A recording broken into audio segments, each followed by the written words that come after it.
అప్పట్లో రజనీకాంత్ గారికి భాష, ఇప్పట్లో పవన్ కళ్యాణ్ గారికి ఓజీ. నిజంగా మాఫియా సినిమా ఈ మధ్యకాలంలో చాలా చూసాం కానీ ఏం ఉండేది కాదు. ఈ సినిమాలో స్క్రీన్ ప్లే కానీ, ఫోటోగ్రఫీ కానీ, ఆర్ఆర్ కానీ, ఫైట్స్ కానీ, ఎస్పెషల్లీ పవన్ కళ్యాణ్ గారిని ఏ విధంగా చూపిస్తే ఫ్యాన్స్కి ఇష్టపడతారో ఆ విధంగా చూపించారు. సీరియస్గా ఉండే మాఫియా ఇది. కొంతమంది పవన్ కళ్యాణ్ గారి నుంచి కామెడీ అయితే బాగున్ను అది ఇది అంటే, ఇది కామెడీ సినిమా కాదు. నిజంగా లవ్ ట్రాక్ కూడా చాలా బాగుంది. ఎస్పెషల్లీ లవ్ ట్రాక్ నాకు చాలా బాగా నచ్చింది. ఆ సువ్వి సువ్వి సువ్వాలమ్మ సాంగ్ అయితే నాకు చాలా బాగా నచ్చింది. అది ఇంతకుముందు ఎక్కడో మన ఎవరు పాత సినిమాలు ఎక్కడో ఆ ట్యూన్ ఉన్నట్టు మాత్రం నాకు అనిపించింది. బట్ నాకు బాగా ఎక్కింది. తర్వాత ప్రియాంకని చంపే ఆ సీన్ కూడా సస్పెన్స్ నాకు చాలా నచ్చింది.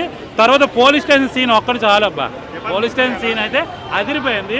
ఇంటర్వెల్ బ్యాంక్ కూడా బాగుంది. ఇంటర్వెల్ బ్యాంక్ మనకి వాల్తేరు వీరయ్య మళ్ళీ గుర్తొస్తారు. సేమ్ వాల్తేరు వీరయ్యకి దగ్గర పోలికలో ఉంటుంది.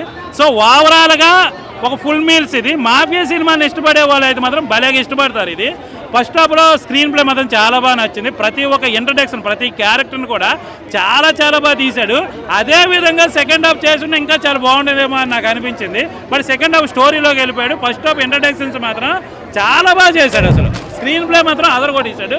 తర్వాత తమన్ ఆర్ఆర్ చాలా కొత్తగా, చాలా డిఫరెంట్గా ఉంది. చాలా బాగుంది సినిమా, చాలా బాగుంది.